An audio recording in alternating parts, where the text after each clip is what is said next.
نحمده ونصلي على رسوله الكريم اما بعد فاعوذ بالله من الشيطان الرجيم بسم الله الرحمن الرحيم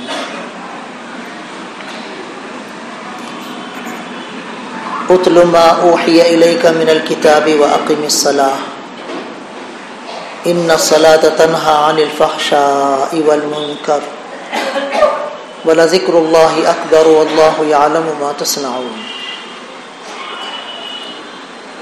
وقال رسول الله صلى الله عليه وسلم جعلت قرة عيني في الصلاة وقال رسول الله صلى الله عليه وسلم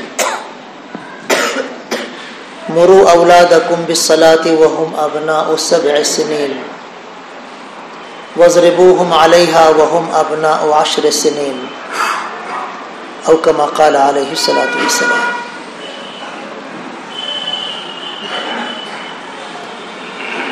محترم بھائیوں، بزرگوں، دوستوں،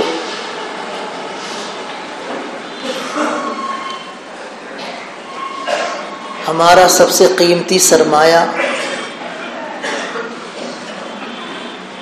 ہماری سب سے قیمتی دولت ایمان ہے۔ اللہ نے اپنے کرم سے یہ سرمایہ اور دولت ہمیں عطا فرمایا، ہم اللہ کا جتنا بھی شکر بجا لائیں کم ہے۔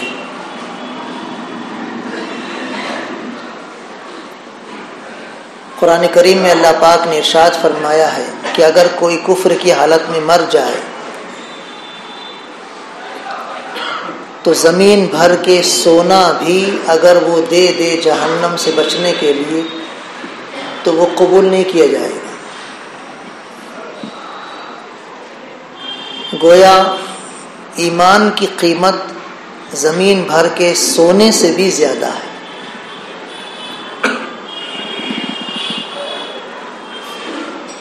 یہ ایمان اللہ نے ہمیں عطا فرمایا ہے، اب اس کی حفاظت ہمیں کرنا ہے۔ اللہ سے دعا بھی کرتے رہنا ہے کہ اللہ ہمیں زندگی کے آخری سانس تک ایمان پر باقی رکھے اور ایمان پر ہی ہمارا خاتمہ فرمائے۔ کوشش بھی ہو، دعا بھی ہو۔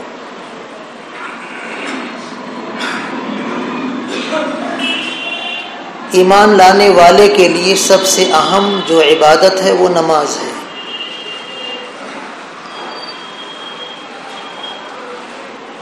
رمضان کے روزے بھی بعد میں، حج بھی بعد میں، زکوٰۃ بھی بعد میں۔ ایمان لاتے ہی سب سے پہلے جو اللہ کا فریضہ ایمان والے کی طرف متوجہ ہوتا ہے وہ نماز ہے۔ معراج میں 5 وقت کی نمازیں فرض ہوئیں تو دوسرے ہی روز حضرت جبریل علیہ السلام تشریف لے آئے اور 2 دن تک مسلسل عملی شکل میں نبی اکرم صلی اللہ علیہ وسلم کو نماز پڑھا کر نماز کے اوقات بتلائے۔ فجر کا اول وقت، آخری وقت، ظہر کا اول وقت، آخری وقت، عصر، مغرب اور عشاء کا اول اور آخری وقت کب کب ہے، عملی شکل میں حضور اکرم صلی اللہ علیہ وسلم کو حضرت جبریل علیہ السلام نے 2 دن بتلایا۔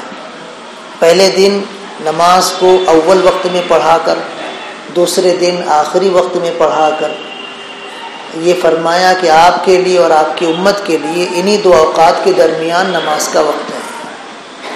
دوسرے ہی روز معراج میں نماز فرض ہوئی اور دوسرے ہی دن اتنا اہتمام کیا گیا کہ نماز کے اوقات فوراً بتلائے گئے۔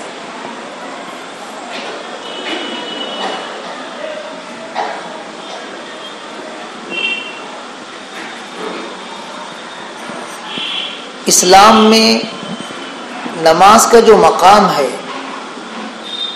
افسوس کی بات یہ ہے کہ مسلمان اس مقام کو جانتے نہیں۔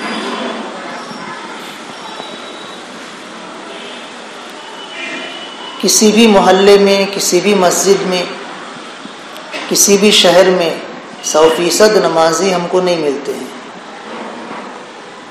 حالانکہ 100% نمازی ہر مسجد میں، ہر محلے میں، ہر جگہ ہونے چاہیے تھے۔ جیسے جمعہ میں ہم منظر دیکھتے ہیں مسجدوں کا، تقریباً 100% مسلمان جمعہ کی نماز پڑھتے ہیں، تقریباً الحمدللہ۔ یہی منظر 5 وقت کی نمازوں میں بھی ہمیں نظر آنا چاہیے، لیکن نظر نہیں آتا۔ کیا مسلمان نماز کی اہمیت کو جانتا نہیں ہے؟ پھر کیوں آخر یہ کوتاہی ہوتی ہے، یہ غفلت کیوں ہوتی ہے؟ حضرت عمر رضی اللہ تعالیٰ عنہ اپنے گورنروں کو خط لکھ کر تاکید کرتے تھے کہ تمہارے سارے کاموں میں سب سے افضل کام نماز ہے۔ اگر تم نماز کی پابندی کر رہے ہو تو اس کا مطلب یہ ہے کہ دوسرے کام بھی تم ٹھیک ٹھیک کر رہے ہو، اور اگر نماز کے تعلق سے تم سست ہو، غافل ہو، لاپرواہ ہو تو دوسرے کام میں بھی غفلت تم سے یقیناً ہوتی ہوگی۔ ایک کسوٹی تھی، ایک معیار تھا حضرت عمر رضی اللہ تعالیٰ عنہ کے یہاں کسی کے ایمان کو جانچنے کا، وہ کس معیار کا مسلمان ہے، اس کی نماز دیکھی جاتی تھی۔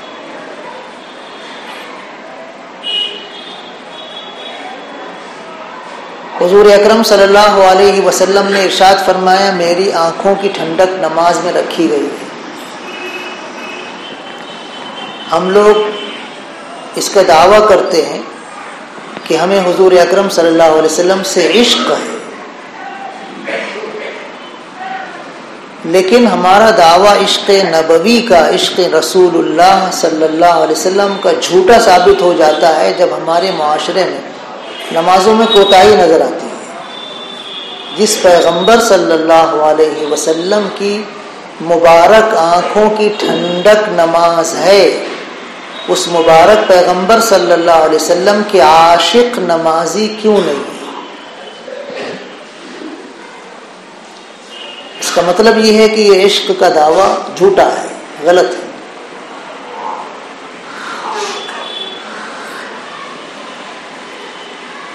اللہ کے رسول صلی اللہ علیہ وسلم باقاعدہ صحابہ کرام رضی اللہ عنہم کو نماز ایسے سکھاتے تھے جیسے قرآن کریم کی صورتیں نازل ہوتی تھی تو آپ پڑھاتے تھے، اتنے اہتمام سے۔ حضرت عبداللہ ابن مسعود رضی اللہ تعالیٰ عنہ فرماتے ہیں کہ ہمیں رسول اللہ صلی اللہ علیہ وسلم التحیات ایسے یاد کراتے تھے جیسے قرآن کریم کی سورہ یاد کراتے تھے۔ التحیات، تشہد۔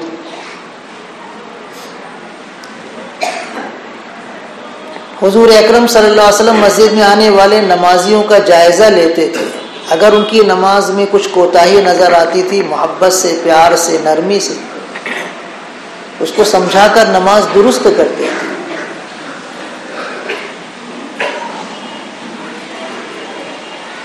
ہم نمازوں کو درست کرتے نہیں ہیں اور نہ ہی اس کی کوشش کرتے ہیں کہ ہماری نماز میں اگر کوئی کوتاہی ہے، کوئی غلطی ہے، کوئی خامی ہے تو کسی سے پوچھ کر ہم اس کو دور کر لیں یا کسی کے بتلانے پر ہم اس کی بات مان لیں۔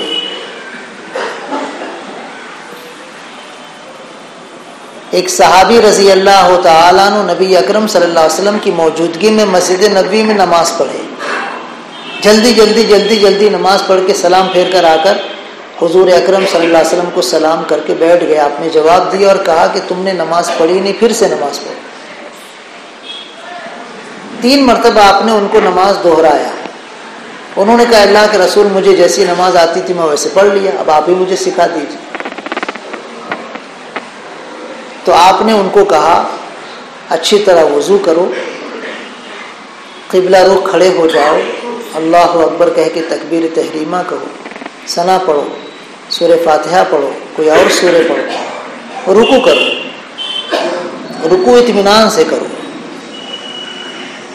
رکوع سے اٹھو تو اطمینان سے کھڑے ہو جاؤ، سجدے میں جاؤ اطمینان سے سجدہ کرو، سجدے سے اٹھو اطمینان سے بیٹھ جاؤ، اسی طرح دوسرا سجدہ کر کے پھر اس کے بعد دوسری رکعت شروع کرو۔ یہ اطمینان سے رکوع سجدہ کرنا، اس کو تعدیل ارکان کہا جاتا ہے، جو حنفی مسلک کے مطابق واجب ہے۔ لیکن ہماری نمازوں میں، عام لوگوں کی نماز میں تعدیل ارکان نہیں ہوتا۔ کچھ لوگ رکوع میں جاتے ہیں اور مکمل کھڑے نہیں ہوتے، تھوڑا سا کھڑے ہو کر پھر سجدے میں چلے جاتے ہیں۔ کچھ لوگ سجدے میں جاتے ہیں پھر مکمل ایسے بیٹھتے نہیں ہیں، تھوڑا سا اٹھ کے پھر سجدے میں چلے جاتے ہیں۔ تو حنفی مسلک کے مطابق آپ کا واجب چھوٹ گیا، دوسرے مسلک میں تو فرض ہے۔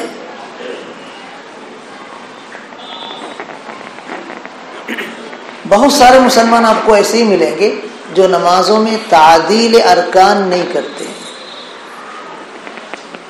ہم کو اطمینان سے نماز پڑھنا چاہیے، خشوع و خضوع سے نماز پڑھنا چاہیے، اللہ کی رضا حاصل کرنے کے لیے اخلاص کے ساتھ، پوری توجہ کے ساتھ نماز پڑھنا چاہیے۔ نماز پڑھنے کا مطلب صرف ڈیوٹی پوری کرنا نہیں ہے، یہ اسلام کا اتنا اہم عمل ہے کہ اگر واقعی اس کو صحیح طریقے سے کیا جائے تو مسلمان، جیسے کہ اللہ پاک نے فرمایا ہے کہ نماز بے حیائیوں اور برائیوں سے روکتی ہے، واقعی وہ نماز اس کو روک دے گی بے حیائیوں اور برائیوں سے۔ نماز میں جو نماز کی جان ہے خشوع و خضوع، پورے دھیان سے نماز پڑھنا، وہ اگر ہے تو پھر انسان اللہ کی طرف متوجہ ہونے والا، اللہ سے لو لگانے والا بن جائے گا۔ دن بھر میں 5 مرتبہ یہ عمل کرے گا تو آٹومیٹک اس کے اندر یہ خوبی پیدا ہو جائے گی، صفت پیدا ہو جائے گی جس کو ہم کہتے ہیں خشوع، اللہ کی طرف متوجہ ہونا، اللہ کی طرف لو لگانا۔ اور جو اللہ کی طرف لو لگائے گا، متوجہ ہوگا، پھر وہ گناہوں کے سے دور رہے گا، بے حیائیوں سے دور رہے گا۔ اللہ کی خشیت، اللہ کا ڈر، اللہ کی عظمت کا احساس اسے رہے گا اور وہ گناہ نہیں کرے گا۔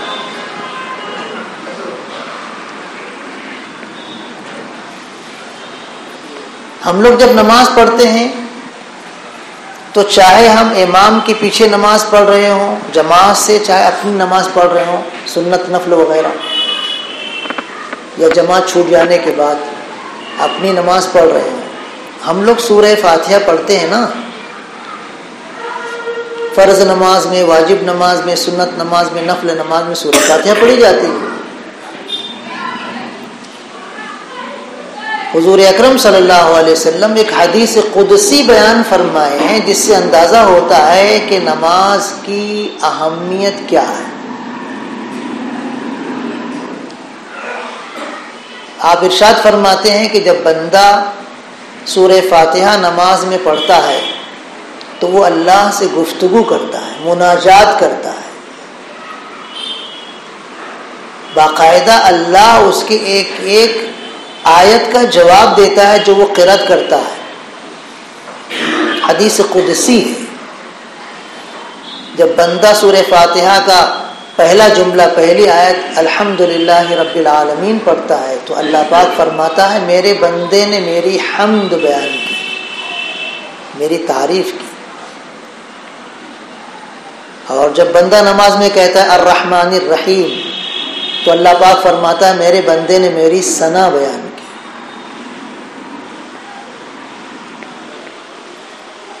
پھر جب بندہ پڑھتا ہے مالک یوم الدین تو اللہ پاک فرماتا ہے میرے بندے نے میری عظمت و کبریائی بیان کی۔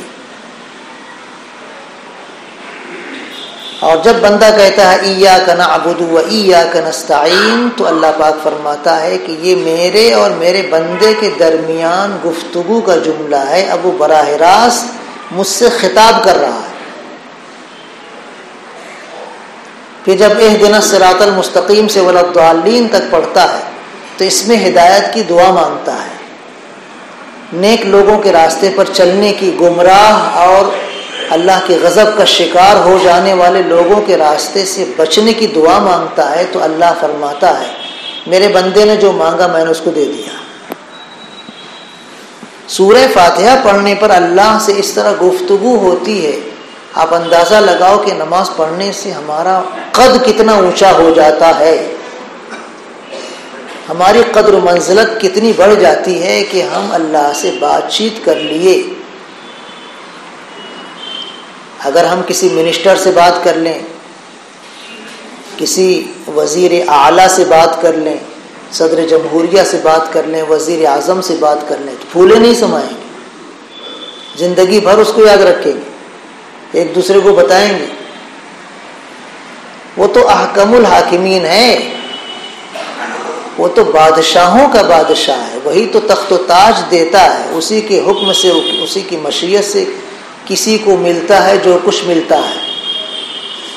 اس سے روزانہ کتنی مرتبہ ہم بات کرتے ہیں، ہم کو آج تک سورہ فاتحہ نمازوں میں پڑھا ہے، اس کی تعداد یاد نہیں، اندازہ لگاؤ۔ نماز کی وجہ سے کتنا ہم اللہ سے گفتگو کر کے کتنا ثواب حاصل کر لیے اور کتنی عظمت حاصل کر لیے، یہ نماز کی طفیل، نماز کی برکت سے۔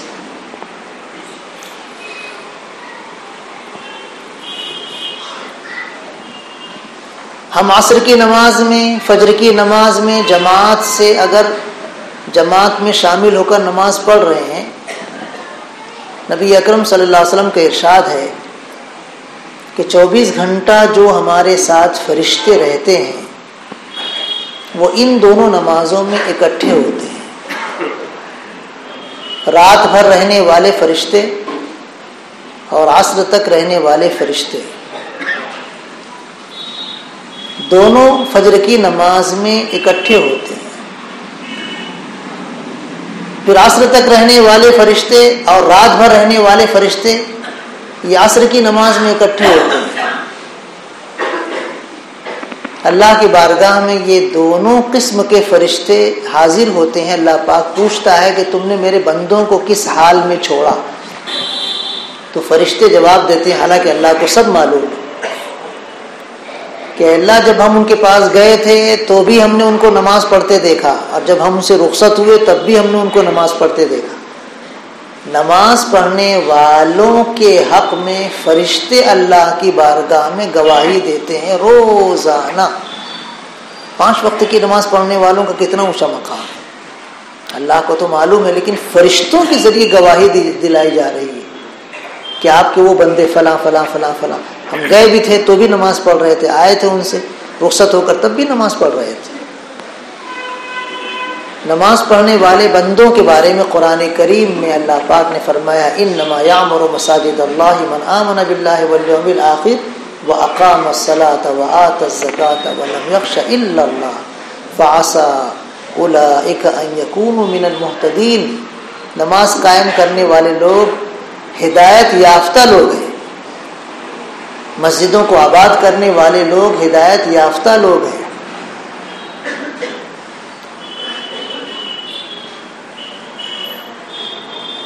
نبی اکرم صلی اللہ علیہ وسلم نے ارشاد فرمایا، جس کو تم دیکھو کہ وہ مسجد کو آباد کر رہا ہے، نماز پابندی سے پڑھ رہا ہے، تو اس کی ایمان کی گواہی دے سکتے ہو، وہ ایمان والا ہے۔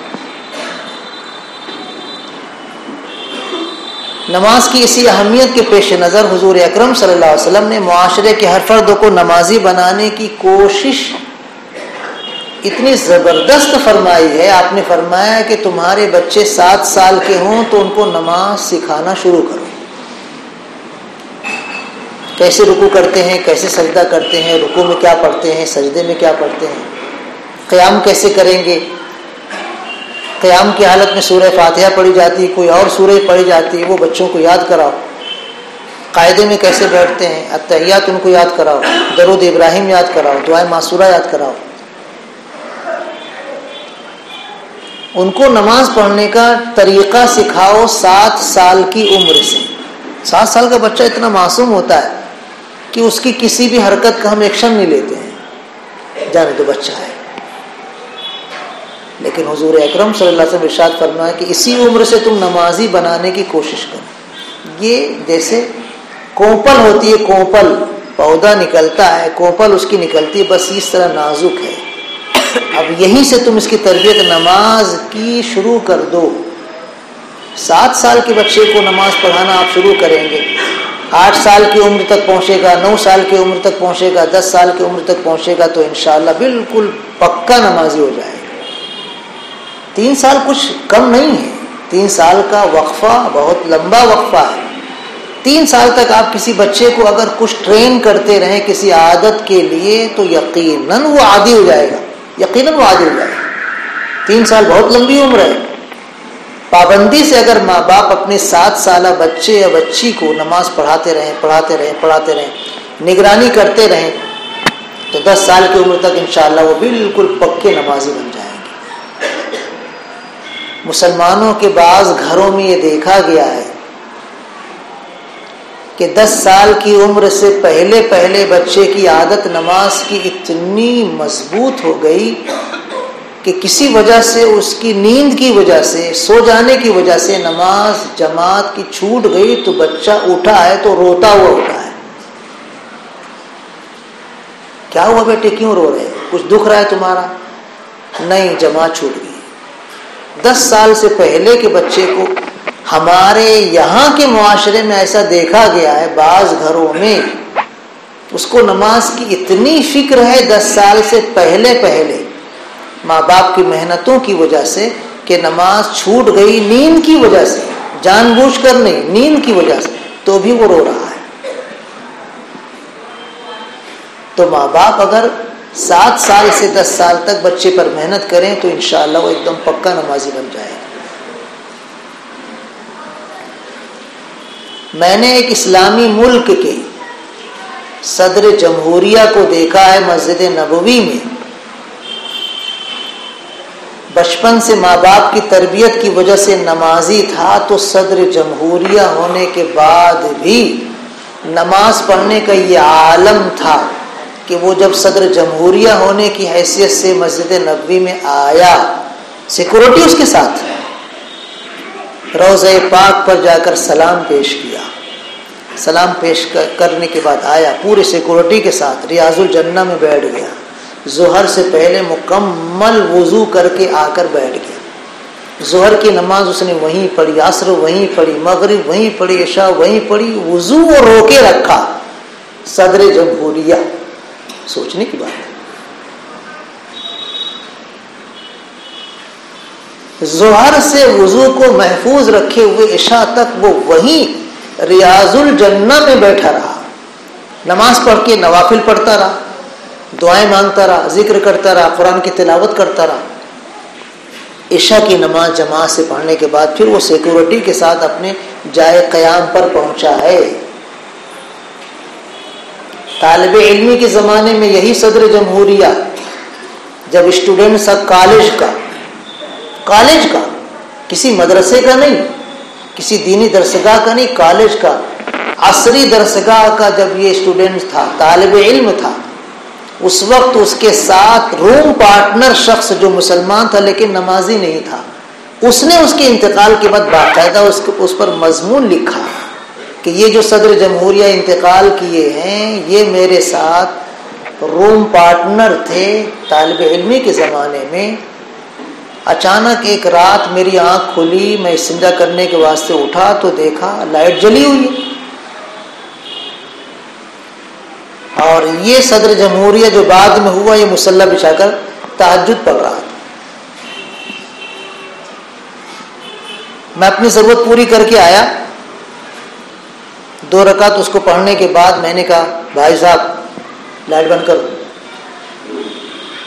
میری نیند ڈسٹرب مت کرو، میری نیند میں خلل مت کرو، نماز پڑھنا پڑھو آپ۔ اس نے بیچارے نے فوراً لائٹ بند کر دی۔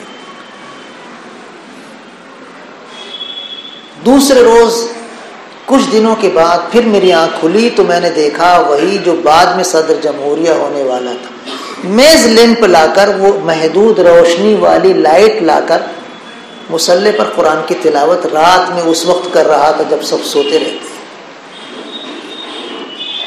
یہ ماں باپ کی تربیت۔ کالج کی زندگی میں نماز کا اتنا اہتمام، تلاوت کا اتنا اہتمام، اور صدر جمہوریہ ہو جانے کے بعد مسجد نبوی میں اس زبردست اہتمام نماز کا، یہ ماں باپ کی تربیت کا نتیجہ ہے۔ حضور اکرم صلی اللہ علیہ وسلم کا ارشاد ہے اپنے بچوں کو 7 سال کی عمر سے نماز سکھاؤ، اور جب 10 سال کے ہو جائیں تمہاری مسلسل محنت کے بعد بھی وہ کوتاہی کرتے ہیں تو ان کو تنبیہ کے طور پر مار سکتے ہو.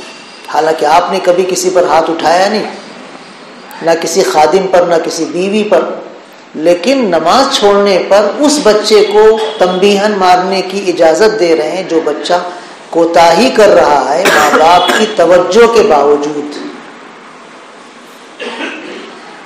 تو نمازوں کا ہم کو اہتمام کرنا چاہیے. نمازیں معمولی چیز نہیں ہے. صحابہ کرام رضی اللہ عنہ کی زندگیوں میں بے شمار واقعات ایسے ملتے ہیں کہ انہوں نے بہت بڑے بڑے مسائل نماز پڑھ کے دعا مانگ کر حل کرا لیے. آج ہمارے ارد گرد کیسے کیسے مسائل ہیں، معاشی مسائل ہیں، سیاسی مسائل ہیں، ہمارے دینی مسائل ہیں، کیسے کیسے مسائل اور انتہائی سنگین مسائل ہیں. حضور اکرم صلی اللہ علیہ وسلم ارشاد فرماتے ہیں جب اخیر شب میں صبح صادق سے پہلے تہائی رات باقی رہتی ہے تو اللہ پاک آسمان دنیا پر نازل ہوتا ہے، اعلان کرتا ہے کوئی مغفرت چاہنے والا میں اس کی مغفرت کر دوں، ہے کوئی مصیبت میں مبتلا شخص مصیبتوں سے عافیت اور نجات پانے والا میں اس کو نجات دے دوں، ہے کوئی بیمار تندرستی اور شفا چاہنے والا میں اس کو شفا دے دوں، صحت دے دوں، ہے کوئی صبح صادق تک اللہ اعلان کرتا ہے. یہ نماز کا سنہرا وقت ہوتا ہے. حضور اکرم صلی اللہ علیہ وسلم کی تہجد پڑھنے کا عام طور پر یہی وقت ہوتا تھا. آدھی رات گزرنے کے بعد نبی اکرم صلی اللہ علیہ وسلم نماز کا اہتمام کرتے تھے، تہجد کا، اور پھر دعا مانگتے تھے. ہم تہجد پڑھ لیں فرائض کے ساتھ ساتھ اور اس وقت دعا مانگ لیں، کون سا آپ کا مسئلہ ہے؟ اللہ پاک فرما رہا، یہ بھی حدیث قدسی ہے، وہ مسئلہ حل یقیناً ہوگا، 100% حل ہوگا. ذرہ برابر شک نہیں ہے کہ وہ مسئلہ حل نہ ہو، بالکل حل ہوگا انشاءاللہ. نماز کے ذریعے ہم مسائل حل کر سکتے ہیں، لیکن ہم نماز کے پابند ہی نہیں ہیں. فرائض ہی میں ہم سے کوتاہیاں ہو جا رہی ہیں. حالانکہ فرائض کے ساتھ ساتھ نوافل کا بھی ہم کو خوب اہتمام کرنا چاہیے. حضور اکرم صلی اللہ علیہ وسلم کی حدیث ہے سنن رواتب، یعنی جو سنت مؤکدہ ہے. حضرت ام سلمہ رضی اللہ تعالی عنہ کی روایت ہے، جو روزانہ سنت مؤکدہ 12 رکعات پڑھے اس کو یقیناً اللہ جنت میں داخل کرے گا، جنت میں اس کو محل عطا فرمائے گا. نبی اکرم صلی اللہ علیہ وسلم سنت مؤکدہ کا بہت زیادہ اہتمام کیا کرتے تھے، بہت زیادہ اہتمام کیا کرتے تھے. ہمارے یہاں اگر کچھ لوگ فرض پڑھتے ہیں تو سنت مؤکدہ کا زیادہ اہتمام نہیں کرتے ہیں، فرض پڑھ کے نکل جاتے ہیں. کبھی اتفاق سے آپ کو ایمرجنسی کوئی کام ہے چلے گئے، کوئی بات نہیں، لیکن عادت مت ڈالو. عادت اسی کی ڈالو کہ ہم سنت مؤکدہ بھی پڑھیں، اور اگر نفل نمازیں بھی پڑھ لیں تو سونے پہ سہاگا. ہماری فرائض میں جو کوتاہیاں ہوں گی وہ سنت مؤکدہ اور نفل کے ذریعے انشاءاللہ دور ہو جائے گی. نماز کے تعلق سے اور بھی کچھ باتیں کرنی تھی آپ سے، بعد میں انشاءاللہ کسی اور موقع پہ کریں گے. اللہ پاک ہم سب کو پابندی کے ساتھ، اہتمام کے ساتھ، خشوع و خضوع کے ساتھ اللہ ہی کی رضا حاصل کرنے کے لیے 5 وقت کی نمازیں پابندی سے پڑھنے کی توفیق عطا فرمائے. ہمارے معاشرے کو اللہ 100% نمازی بنا دے. آمین. وآخر دعوانا الحمدللہ رب العالمین.